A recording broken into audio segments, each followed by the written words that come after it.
Welcome to episode 160 of In Touch with iOS, a podcast that talks about iPhone, iPad, Apple Watch, Apple TV, and related technologies. I'm your host, Dave Ginsburg, and my co-host, Warren Sklar, is here. How you doing, Warren? I am here. I'm back at the ranch. I was supposed to be at the beach, but didn't make it because of teeth issues, but I'm good to go. So good to be here. Yeah, glad you're here. And I want to welcome back to the show. So always exciting to have her on. Ms. Brittany Smith. How you doing, Brittany? I'm doing well.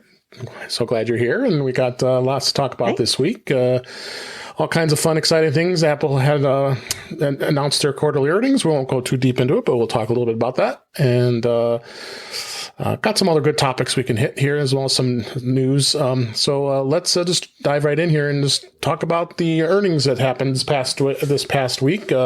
Apple had a profit of $21.7 billion, $81.4 billion in revenue, and had lots of records. So they're showing some pretty amazing numbers here where things are going. Percent of iPhone is about almost 49%. So that's been about half their business.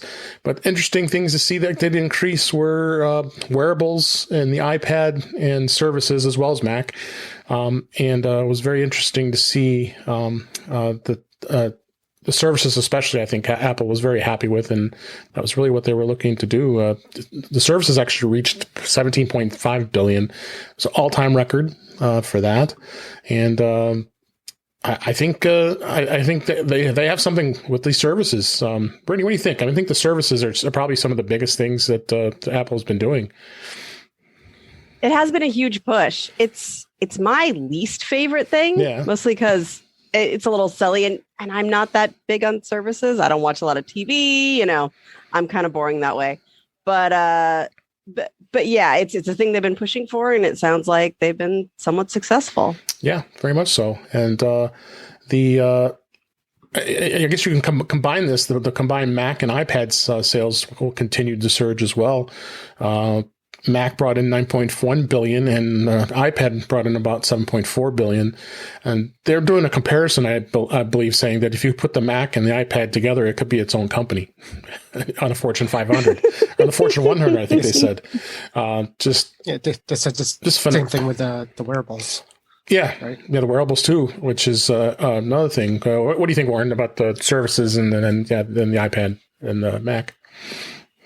Yeah, I mean, I agree with Brittany's services isn't as exciting as like a new Mac or an iPhone or something like that to us. It's kind of, I think when services first started, we were all kind of like, if you remember, we were all on Facebook kind of discussing whether they were going to really go into the services thing, right? Because, they had iTunes, and then when they moved to Apple Music, that was their only service except for iCloud. And, we were debating whether it's a good thing or not, because we thought maybe Apple, we call them services, but they're really subscriptions. And subscription is a bad word. Service is a nice word for it. So, we didn't like that kind of model. But, they're putting out fairly quality things, and it's companies like it, obviously, because it's recurring money. So that's why they're going to continue to push. And there's that Google amount hidden in there too. Yeah. All that money that Google pays them to be the search engine of choice. Yeah. So exactly, and that's that's recurring money, and that's why they keep them. So, any kind of subscription is basically good for a company. There was talk even a couple of months ago or almost last year where they were going to make the MacBook like a subscription service. You could subscribe to the hardware, if you remember that. So that never really happened. Yeah, you were going to be able to I'll go back to it, but it was almost like Apple program renting a MacBook, and you got a new one every year, almost like the iPhone program, but it was a monthly subscription to it. I'll find the article on that. But I heard good reviews about the earnings call. I didn't actually listen to it. I found it interesting saying that they still expect surges in iPad and Mac when a lot of folks were feeling like they were doing partly so well because of the school from home and work from home stuff and going back to school. But, I'm planning to buy a big old fancy MacBook Pro as soon as they let me get a big fancy MacBook Pro. So I guess I'm one of the suckers. So yeah. Yeah. No, it's they go ahead. No, you go. Yeah, no, it's definitely it's exciting times to be part of with Apple, and their products are very exciting. I mean, it's just a lot of fun to see this, see that things are just doing well. As you said with the wearables, there was a 36% year-over-year change over last year. With the wearables was crazy. It was $8.8 billion was what they put in the wearables market. I believe they say they have about 75% of the wearables market, which is pretty awesome. I must say. It just, like I said, they continue to do things really well with everything that they're doing. Now, I think really what affected the stock, as you said, the stock went down, was the fact that they did make Tim Cook did make the comment that there's going to be some problems with supply constraints going into the September quarter, because, as we all know, the chips are short and a lot of other components are short, and they got a lot of things sitting in the factories that they can't build yet because they're short these components. But he didn't want to predict it. But by saying that, you get stockholders that get a little worried about that. And if the restraints are going to affect, like I said, of course, the so-called iPhone 13 that will be out, will be out in September. But I think that's going to have a lot of effect on being able to get an iPhone, as well as you better go run out and get one, because it's going to be tough to get it. What do you think, Warren? Yeah, I mean, Tim Cook's a good supply chain person. He's kind of figured it out for the most part. Last year when there was the actual delay with the iPhone 12 for a month, we were all kind of shocked because we never really thought it was ever going to happen. Mm-hmm. Because they've been so consistent throughout the history of getting things out on time. I think it would be great if they got them out on time, and I'm definitely in the market, just like you are, and I'm sure Brittany will be. You going for the 13? Yeah, especially because it might be the last mini for a couple of years. Oh, yeah, maybe. So, and I'm not in the camp that thinks an SE is an acceptable alternative, or that a giant phone is. And for me, the medium one is giant. See, I don't think the mini is acceptable. So, we all have our things. Well, I mean, but I think it's important to have all of them. Yeah. And it's, I sort of equate it to like the Mac Pro. Like, it's not a lot of people who need that form factor for that kind of power, but there are a few, and they're really diehard. And I'm a diehard on the mini, because I need my latest stuff, and I need it in the size that fits in my hand. I was a diehard on the 17-inch MacBook, but that no Apple, they're not bringing that one back. Oh, I know. They got to 16 though. That's something. Not the same. Anyway, so yes, I will buy it. I will get up if I think that it's supply constrained, and I'll do that. Absolutely. But I totally get that it may not come out as often. Like, if that's the cycle is every other year, that's just the cycle upgrade on, and that's fine. Wasn't the last year or two the East Coast didn't have to get up as early? If I remember, they changed. They didn't. No, they changed that times. Yeah, so maybe let's continue that on. So I hope so. So that's the earnings. We're not financial analysts here, but I just wanted to really touch on it a little bit as far as the good news that happened this past week. Apple's doomed, and I said that too when on Mac Voices Live too. Yeah, Apple is doomed. Just because Mark Fuccio, he is the financial analyst. He is. I says right away. I said Apple's doomed.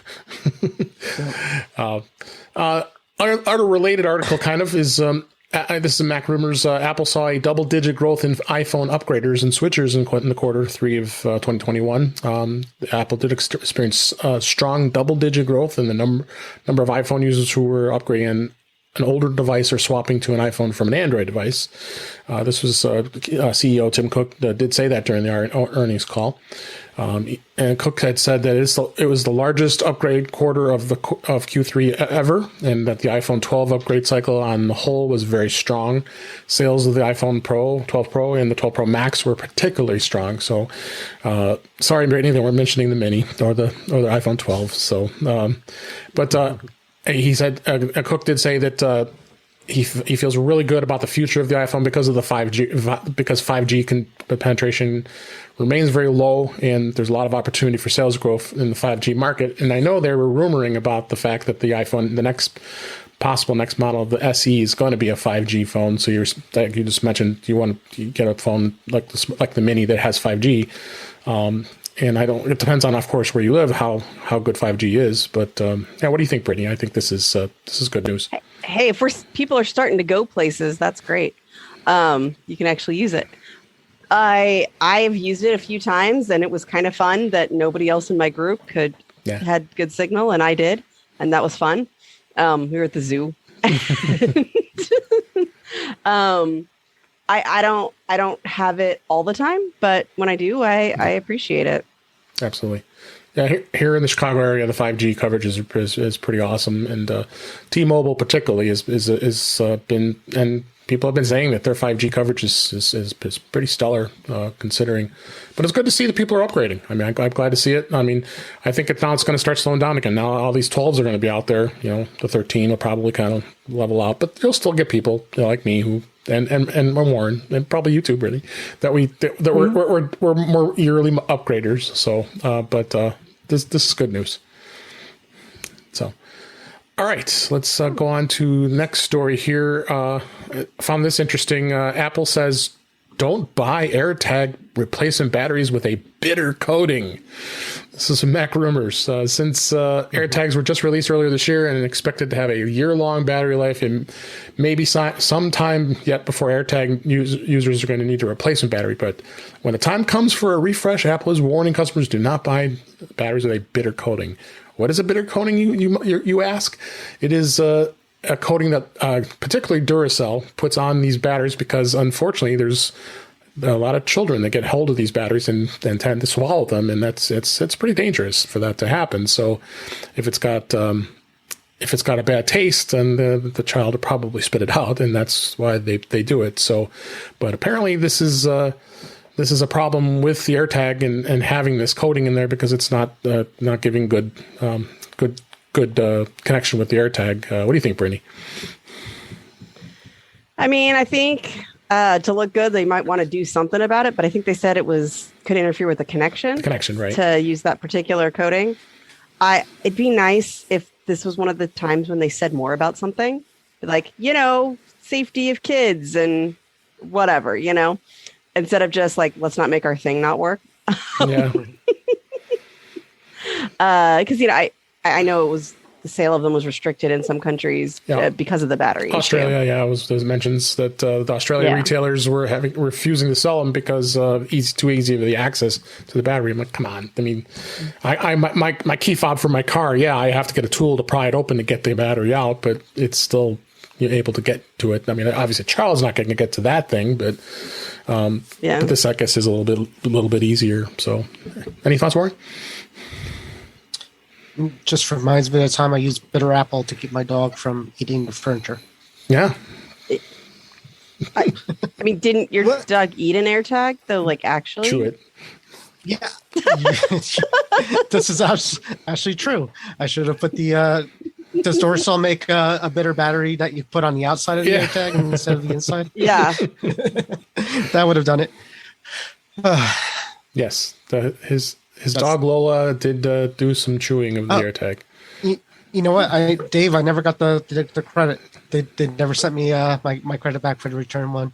They didn't say they're not going to do it, so maybe I should call them. Oh, so you still not have gotten a credit back for? No, not for the AirTag I sent back to them. So, it's still sitting in limbo that it's being looked at.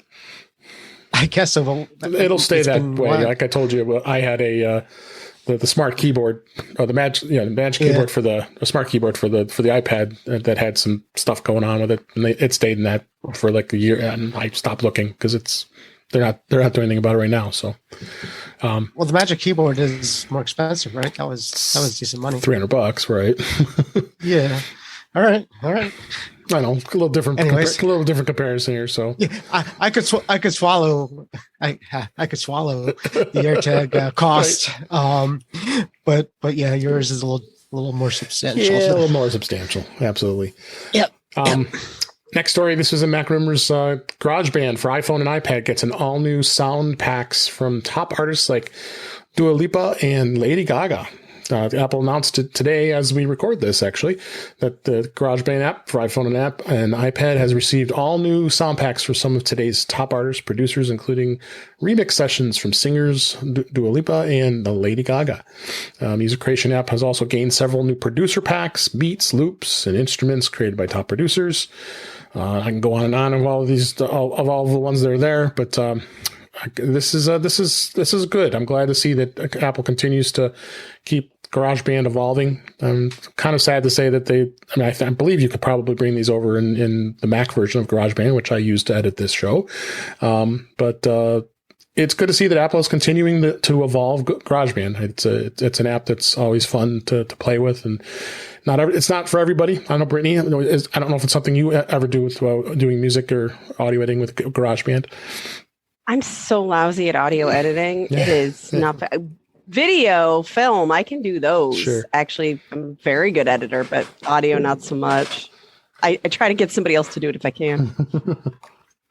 Well, it is a podcast. I have to kind of edit audio. So, but I got it down to a science at this point, and I've been doing for a few episodes here. So, what do you think, Warren?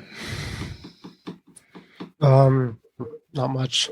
I heard of Lady Gaga. I never heard of the other guys. So Dua Lipa is a lady, and she's very popular right now. I've never heard of that one. Is she? All right. Yes. If you say so. You can Google her. It'll come up a lot. Yeah. I'm curious of what these are, so I'll probably play with it. I have my keyboards hooked up, so I'll get up to my iPad and see what they're talking about. Yeah, check it out. Then last story of the news this week, eBay adds support for Apple Pay on its website. Well, about time. This is in the Mac. This is the Mac Observer. Our friend Andrew Orr wrote this article. They added support for Apple Pay on their website recently. The previous payment option was only available in the apps, which is interesting. Well, I guess it isn't as interesting because eBay no longer owns PayPal. So PayPal is its own company now, and I should know because the stock has been pretty phenomenal for me. This move means now Apple Pay users can now receive 2% cash back when you use the Apple Card as your default payment when you're buying something on eBay. So it's good to see more and more companies are adopting Apple Pay, and I'm happy to take that 2%. What do you think, Brittany? Yeah, I'm excited. Sometimes I load the eBay payment options and having to go through that. So if I can use Apple Pay, that will make my life a little bit easier. Yeah, I think a lot more. Some people are just not big fans of PayPal anymore, but for some reason, PayPal continues to do very well because they're just really heavily into the market when it comes to payments. Any thoughts, Warren? Mm-hmm. No, I avoid eBay like the plague, so it doesn't excite me at all. Okay. Sometimes it's your only option. Yeah, when you can't find something. eBay to me is like the Facebook to everybody else. It's the biggest graveyard of scam, gross. That is fair. Fair assessment, I guess. I've had good experiences. You just found out about anytime this. Anytime I tried to sell something on eBay, which is like twice, it was the worst possible corporate experience I've ever had, where I think the first time was like somebody tried to scam me, and then for whatever reason I couldn't list another product for another 6 months because of that.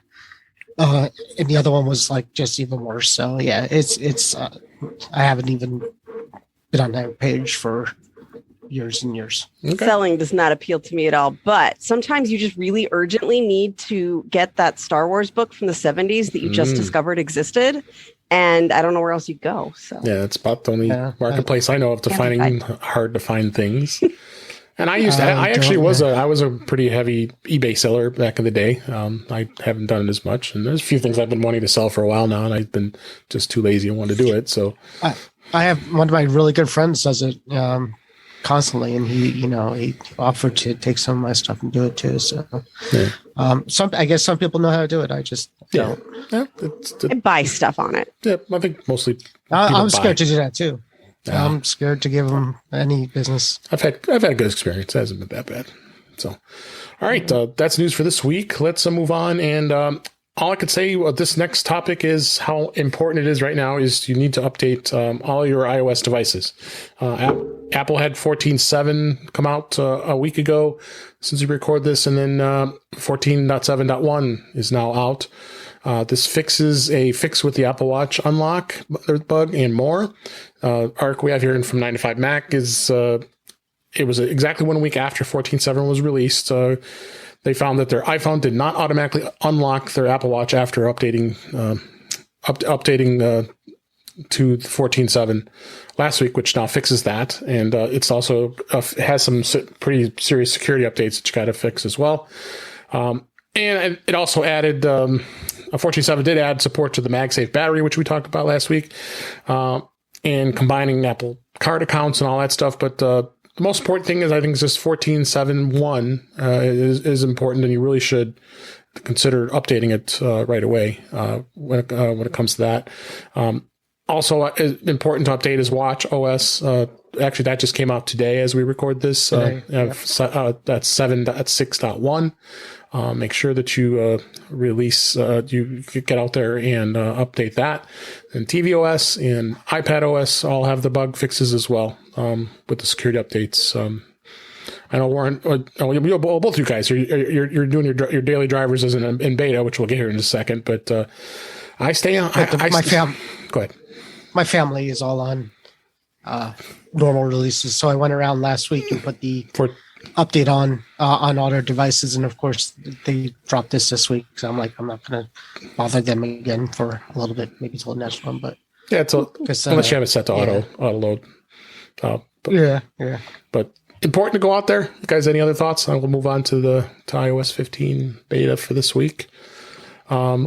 We beta 4 for iOS 15 was released this week to developers, and then the public beta was released as they generally do every day or two after. So I think all of us who have a developer account, so we're all on the developer beta, so we get the latest and greatest here.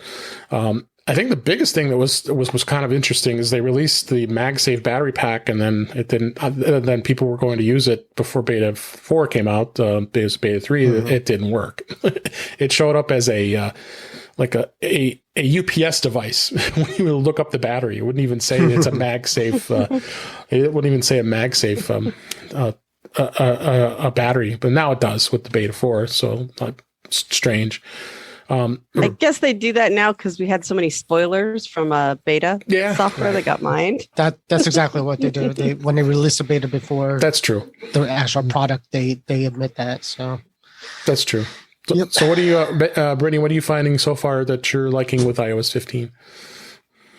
I'm still playing with the changes to notifications and do not disturb, like the focus modes. And in fact, I was telling a client about it today who had missed an important calendar notification because she wanted her Slack notification off. And somebody had scheduled an event for her. And so it's like, well, we should talk about this. At least we'll have a different solution but for now. So those things are really cool. I'll say what's the buggiest for me is sadly shortcuts. It's mostly been very stable except for shortcuts, which are real buggy. Still on beta 4, unfortunately for me. I think probably the most popular thing that they fixed, or I guess I should say refined the design is of Safari, because everybody was up in arms, even on Mac, where the floating bar was down at the bottom of the screen, and now they moved it back up in both iOS and iPadOS. Have you figured out how to move it? It's still on the bottom. I can't figure out how to get it up on top. Okay, I have not tried. So yeah. I haven't tried either, but they keep saying you can do that. My iPad that's running iOS 15. It's my understanding that iPad changed more, but yeah, I can't move it up. Yeah, you guys can see that there's the iPad. It's up on the top now. It is up on top. Yeah, but the iPhone definitely is it's on the bottom. It floats. I never liked floating windows or toolbars or whatever, even on a Mac or a Windows machine. Like, not my favorite. I got excited when it was the betas came out, because for about 5 minutes they said it had universal control enabled, and then they pulled it. So I was like rushing to do that, and then by the time I finished with Mac OS doing its thing, it was pulled. So whatever. Yeah.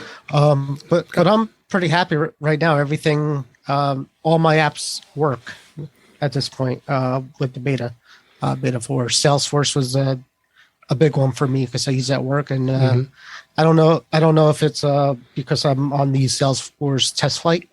So when I had the problems, I tried to see if a beta version of Salesforce was going to do it, but now it's working either way. So so I'm pretty much sailing right through. I think beta 4 is actually a little bit faster.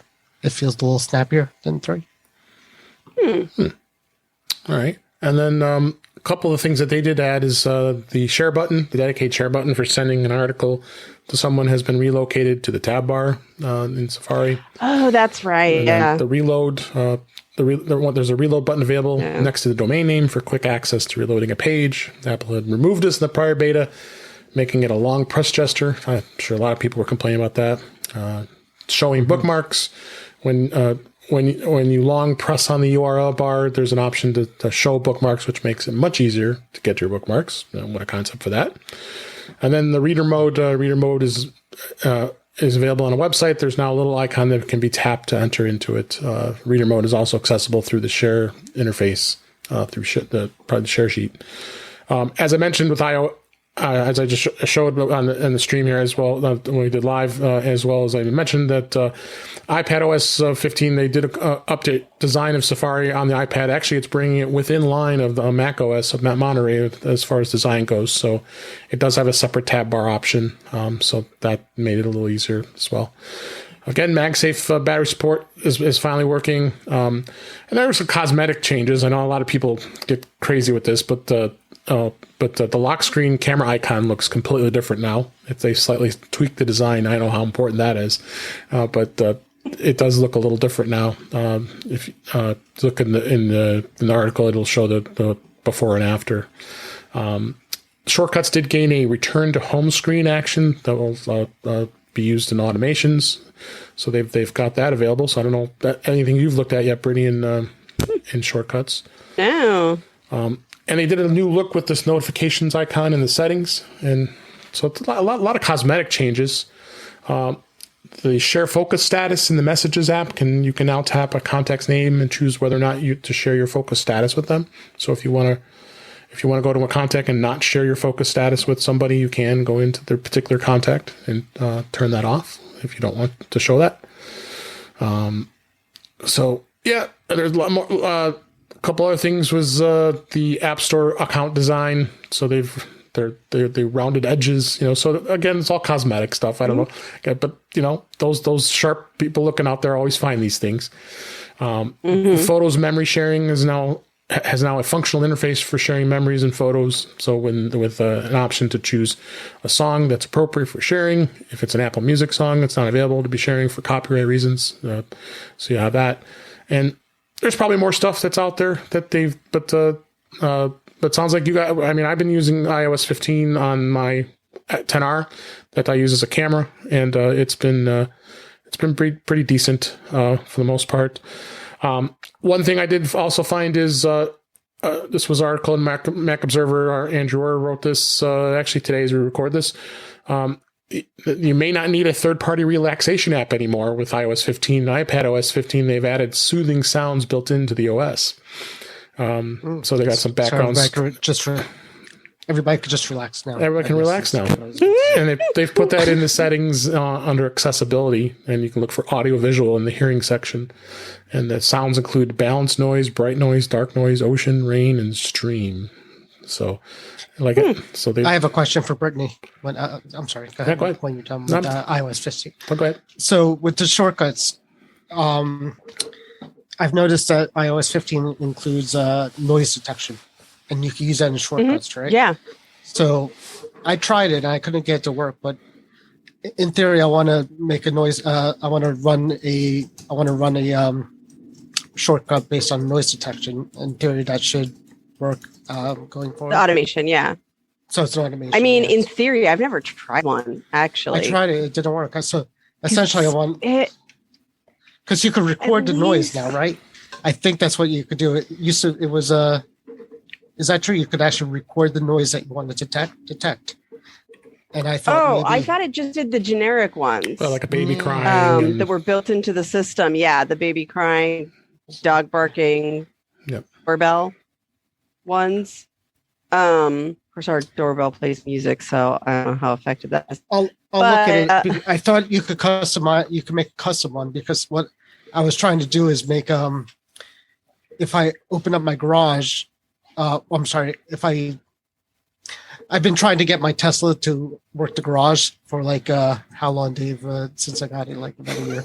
So I was going to try to do something with that, but I'll look at it. I'll see. But I could have sworn I saw something where you could actually customize the sounds too in the noise. And I never turned it on because I had to turn something else off. If you turn it on, it had to download something. Yeah. Sound recognition. Turn on sound recognition. Listen for Hey Siri will resume after sound recognition has been turned off. So yeah, you have to turn off Hey Siri to do that. Oh, now that you've triggered everybody's. I know. I was just proud of myself. You have to stop. Sorry. Hey, S lady. or S guy. All right. Yeah, and I wanted to keep the yellow device thing on. Yeah. For no reason, when it screws it up, it's hilarious. All right. Well, if this ever I talk to it. Since you're the shortcut person, I'll talk to you offline to see how I can get my Tesla to close the garage for me. I still don't know. I think that's a problem with the Tesla interface. Tesla just goes like this when it comes to Apple. The big cross. Tesla did not include a garage door opener in your car without paying $300 for it, and I refuse to do it. Yeah, but that's a whole other story. It is. It's a whole other thing. The other thing I was going to ask you guys is, have you been able to use the live text feature yet? Because I know that just got opened up within the last beta. It works great. Is it working good? Okay. I used to, when I first got the beta, I used it, and then I kind of how cool it was, and then I kind of stopped. But I have a use for it all the time. So yeah, but it's there, it's where you hit copy, paste, all that stuff. It offers it everywhere. I have used it definitely at work because of serial numbers, stuff like that. Right. But it's pretty crazy. I mean, it gets things that you wouldn't think, but it's not perfect. You still have to. Right now you still have to double check some of the things that it does. But and I was impressed how much all of a sudden, like a bunch of photos that I'd had in notes or in the Photos app, like I would search for a thing and it would find the text from it. That's like awesome. It was just almost right away turned on and I have a large library. So, and I know this is not the Mac show, no, but it's fine. The big news is that the last beta actually enabled this feature for Intel Macs. Yes, I heard that. Yeah, and people. So people are happy about that. I mean, I've used it on my M1 Mac when it came out on the beta, and it's a great feature. And I think it's going to be the kind of thing where, like Brittany says, it's just there. You don't have to really think about it, and there'll be a point where you're looking at a picture, you take a picture, it's like, man, I wish I could grab. Oh, you're right, I can, because before you had to use a separate app to do it, and they were buggy, and you didn't even know to do it. So, yeah, it's definitely a good feature. Yeah. One thing it was discovered, it looks like Apple's going to reduce the third-party app's ability to use Siri, including being able to ask ride-sharing service like Uber to get you a ride. I linked to an article here to Mac Rumors, and this just was released yesterday as we record this. So it's going to be starting with all the versions: iOS 15, iPadOS 15, Mac OS Monterey, and watchOS 8. Apple is going to cut back on the integration between Siri and third-party apps, drastically reducing the type and number of commands users will be able to invoke through the virtual assistant for third-party apps. This was on a developer's support page, and really, actually, they talked about this, and they say a number of Siri kit intents and commands will no longer be supported with the public release of all the upcoming releases. It says a total of 22. Go ahead. I mean, that's like crazy. That's like the opposite of what they should be doing, right? I mean, Amazon is like, I think they're trying to get more and more integration. I think they just did something with the A-Lady where they could get pretty much, they wrote an API where you get integration with almost everything. So, I think that's a really stupid move by Apple to do that. All they're doing is, making Siri the inferior product when it comes to using it. I agree. I don't understand this at all. It also just seems like a bad move from a people are scrutinizing you about lock-in, and really? Yeah, I mean, I don't understand this at all. I feel like there's missing information. Yeah, something's. Apple's very quiet about it. I mean, not only is it ride booking apps, it's also going to cut back on Siri's ability to integrate with to-do apps, which that's even more ludicrous. So to-do apps like Things or To-Do List, and will no longer be able to create a new task list. So it just and some depreciation, also cutting back on several CarPlay intents, removing the ability for users to use Siri to set an audio source in a car, adjust climate, seat, or defroster settings. I mean, that's the whole thing of what an assistant's supposed to do. I mean, this is bizarre. Just like Brittany said, I think something's missing. Something's off. Yeah.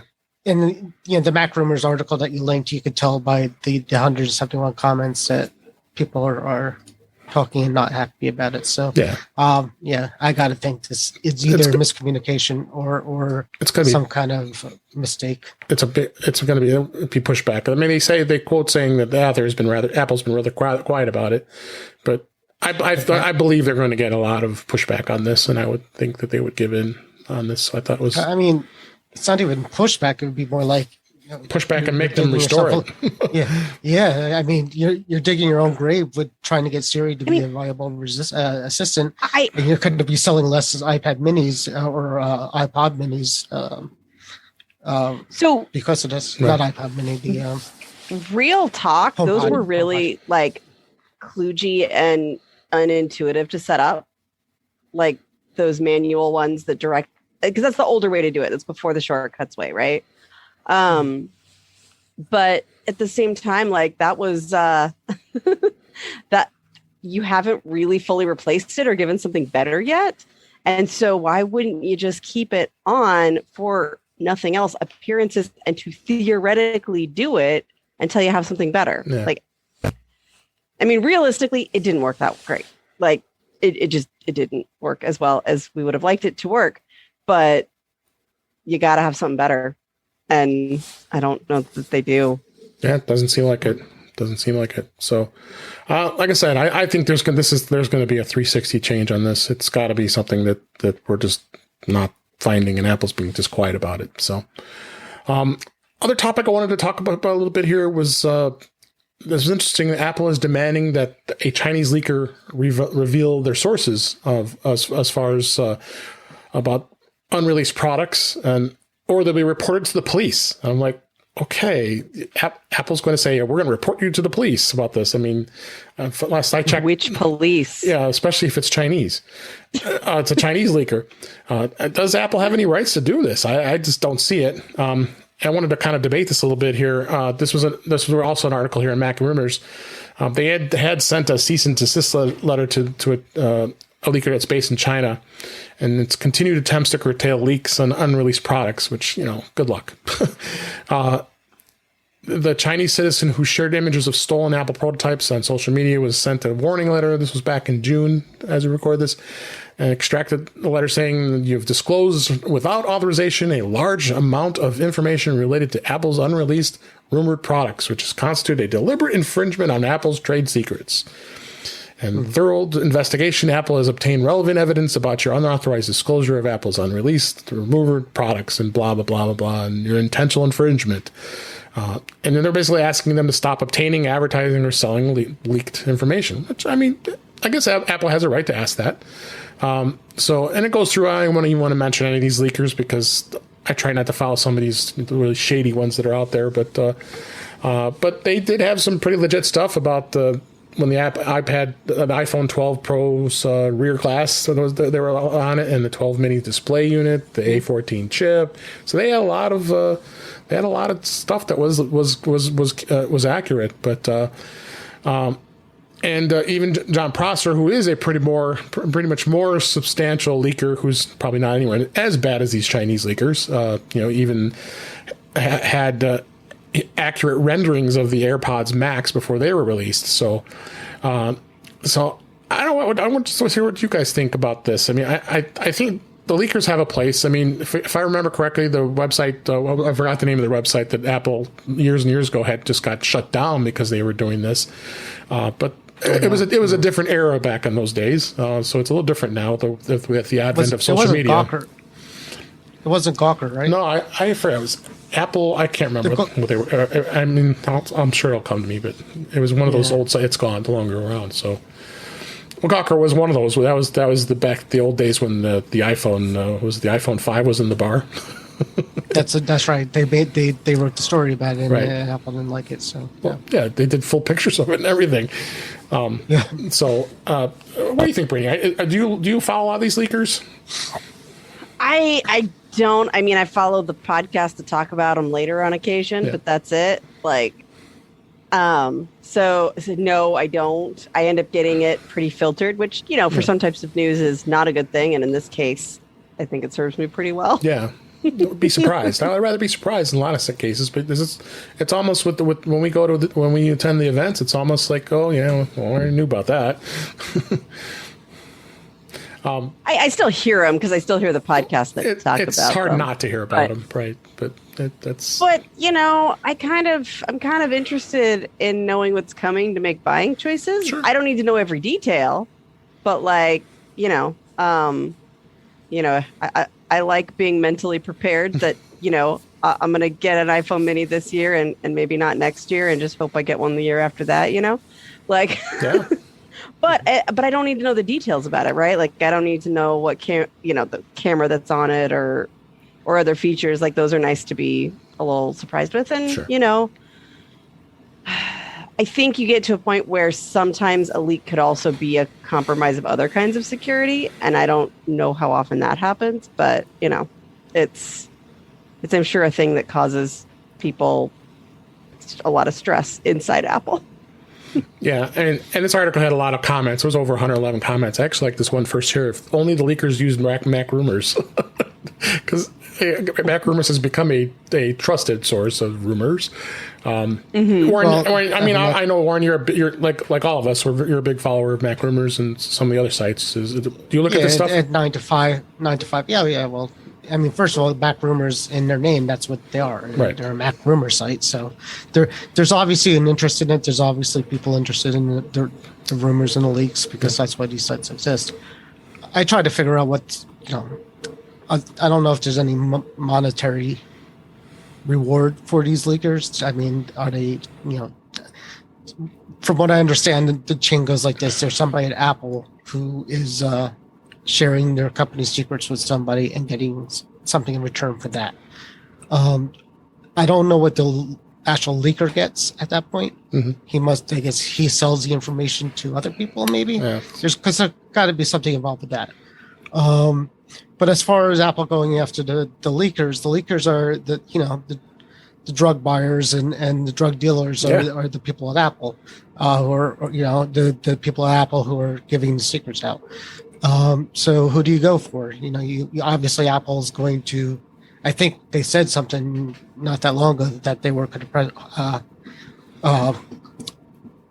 hunker down on finding the leakers in the company, and there was all these rumors about the old spy thing where you tell one department has one thing, you tell the other one another thing, and if the leak comes out, you could kind of find out who told the leak because one has right information, the other has wrong information. But in any case, for me personally, I think they're fun. It does take some of the fun out of the what it does really is it kind of depresses you when some of the leaks that you were hoping that was going to happen don't happen, because at the keynote, at the end of the keynote, we're all like, that was supposed to happen. every keynote or every event, we're like, okay, and here comes that, that goggles or whatever that we were sure that was coming out, and everybody was saying when it's going to come out, and you're excited for it. God knows it's been happening with the. For me, it's always been the iPad Mini. I'm for too. 5 years. But for 5 years, the iPad Mini, or 4 years, it's going to have it all, the full screen and the whole thing. And for every year, it's the same piece of thing as it's been. So it's it gets disappointing if you follow it too much. It does. But the full size iPad isn't good enough for you, Warren. Maybe they should make a mini. Kidding. I'm teasing. I actually really do believe in having a wide product line to fill all the different niches, even though I've never owned an iPad Mini. Yeah, I like the iPad Mini is a nice device. I think I'm surprised Apple's gone this long without updating it. And it sounds like the rumors of that particular device is going to probably happen sooner than later. That would be a hot device. I mean, that will sell. I think it will.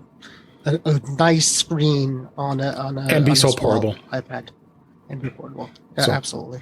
Well, we'll continue to look at the leakers. That's what we do here, and that's what we like to look at. And we get a lot of our resources. Technology leakers. Yeah, not leakers. Right, the technology leaking of we don't future products. Follow people leaking. Yes. So, but you know what? Mac Rumors is a great site. All of us have followed that site for years and years and years, and it's very, very popular. So.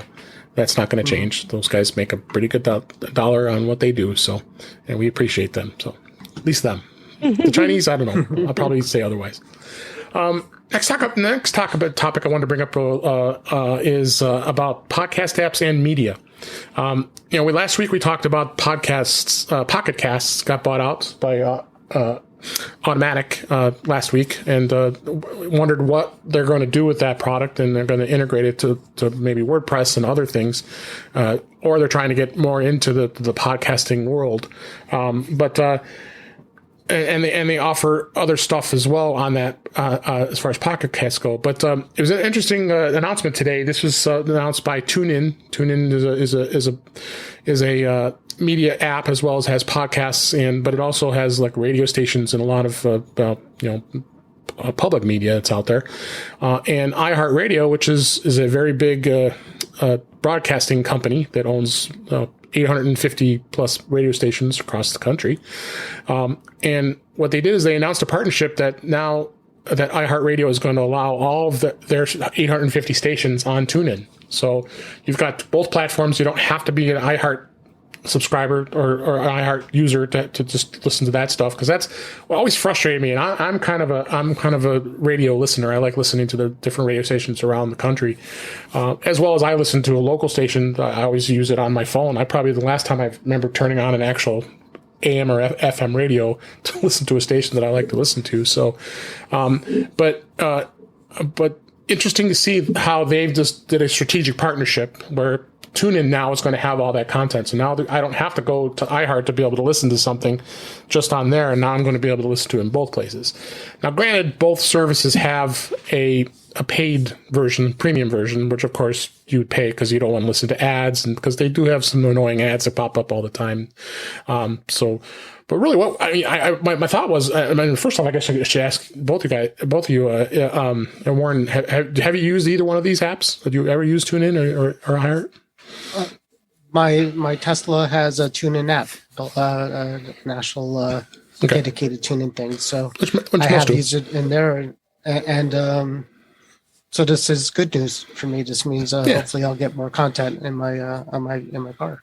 And Brittany, are you much of a listener of this type of media through like radio? And I mostly just do podcasts. That's it. Okay. I just found it to be an interesting thing. So really, the only differences between the two is, TuneIn is more of a media aggregator, and they were losing rights to being able to play other stations. Other examples I bring up in here too is Odyssey, which is the name of the new company that just changed recently with CBS Radio, with all the CBS stations around the country, and that's the only place you can listen to those stations, and that's one station local to Chicago I listen to for news. So I only could listen on that app. So you're kind of locked into only that particular app that you can use. That used to be called Radio.com, and now it's called Odyssey. So TuneIn and iHeart won't be able. You can't go to those platforms. So that just makes us just like what streaming services are right now. We've always talked about with video. In the audio world, it's the same thing as far as that goes. And also all three of these apps that I mentioned also incorporate podcasts. So you can use this. You can use any three of these apps, which is iHeart, TuneIn, or Odyssey, and this particular podcast appears on all three of those services. So you have lots of podcasts to choose from on there as well if you wanted to use that as a place. So instead of having to use a podcast aggregator or a podcatcher, you could be on one of these apps and being able to utilize it. So so I thought this was an interesting announcement, and just more so the fact that media is continuing to change. Radio was, I remember growing up, radio stations, that was the thing to do, and to be able to listen to things on the radio, and you couldn't record them or go back and listen to them later. You always had to, back in my old days of hooking it up to my stereo and recording them on my cassette tapes to be able to go back and replay any particular show I wanted to listen to on the radio. Now everything, of course, is streamed live, so it's great. So I think this was probably a good announcement. So, and the other thing I think is the premium services. I don't see any need to be able to have to pay for just to not listen to ads. I think I can live without it. TuneIn, I wasn't ever paying for it. I was kind of a user of TuneIn all the time because I wanted. There was podcast stuff I want to listen to, but again, I want to do it on one place, and it just kind of. It's going to make it a little easier now. So. I think. And you mentioned listening to iHeart Radio across the country, right? And you enjoy doing that one. But when I lived out in London, iHeart Radio was huge. In fact, they have a lot of stations there. So when I moved back to the United States, it was a great way for me to. It was around then too. It was a great way for me to listen to the radio I used to listen to in London. While being here. Yeah, so, absolutely. So just one word of advice: don't ever sign up for like a newsletter for iHeartRadio because they email you to game over. They spam you like crazy. It's crazy. Yep, I agree with you. TuneIn isn't too bad. I do get some ads, some stuff from them, but they're trying to sell. Do we want to listen to the NFL and the MLB? And I already have a Sirius XM subscription, so I don't need that. So I get that from there. So, and then I mentioned also that I've done stuff before on podcatchers, and there's so many of them out there right now, but the Google Podcast app, I hadn't realized this, and I'm going to have a picture in the show notes of what this has. If you use Google Podcast app, and sometimes us being Apple folks here, we don't tend to want to use a Google product, but I found this interesting that it does provide suggestions at the bottom of the notes of a particular episode of a podcast. It goes out to Google and actually shows you what we talked about. In the case of this show, that's what this. Of course, our notes are kind of covering this, but it shows you that what was mentioned. So, like in case of this show, in which I showed, it says iPhone, iPad, Apple TV, and it gives you a Google link to be able to Google something particular for that particular discussion that you had. That it just went right out there and knew that, which I thought that was kind of cool. So it's one of those Google is being cool and slightly creepy at the same time things. Yeah, kind of. Because this is really about their speech to text being fast enough to include it, right? Yeah. And try to find the links it's in an automated way. It scanned our audio of the show and it says, hey, search topics on Google. And I just fixed it. I fixed the picture. You guys can see it now, but it says it says iPhone, iPad, and iPad. So it picked a lot of particular topics that might interest somebody when they're in the notes. Let me click that, and it might be something specific that they might want to find out about.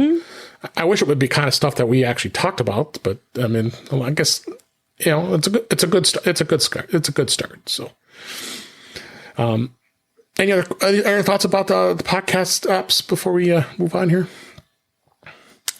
Okay, I have one app I wanted to bring up before we wrap up this week, and I thought it was kind of fun. If you're a subscriber through the Apple One bundle, or if you subscribe to Apple Arcade, Angry Birds is back. Angry Birds Reload is in the Apple Arcade. And I started playing it, and it is kind of fun.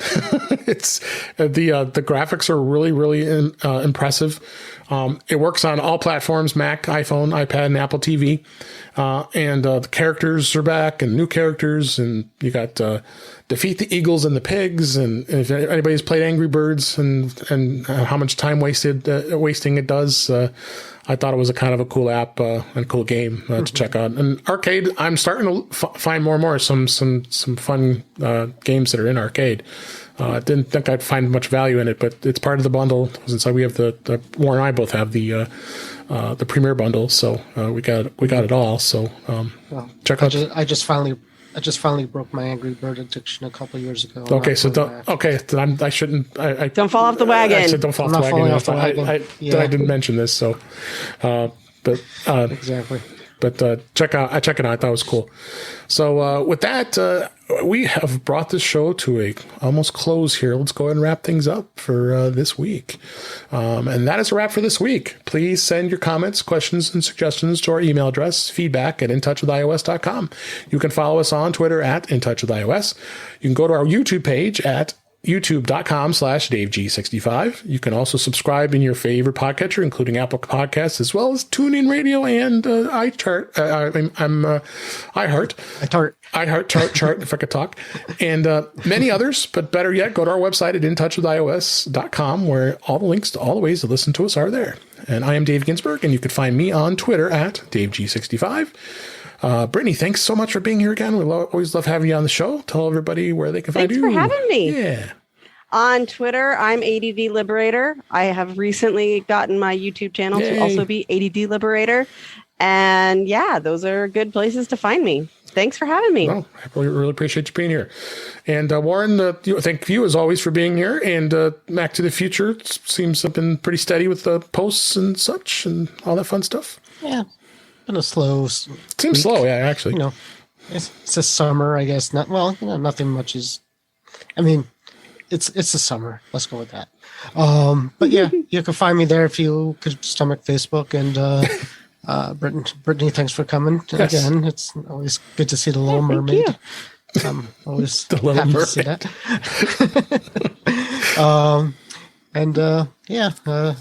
Have a great weekend. Yes. All right. And I thank you for listening. We really appreciate it. Thanks for listening, and we'll talk again soon.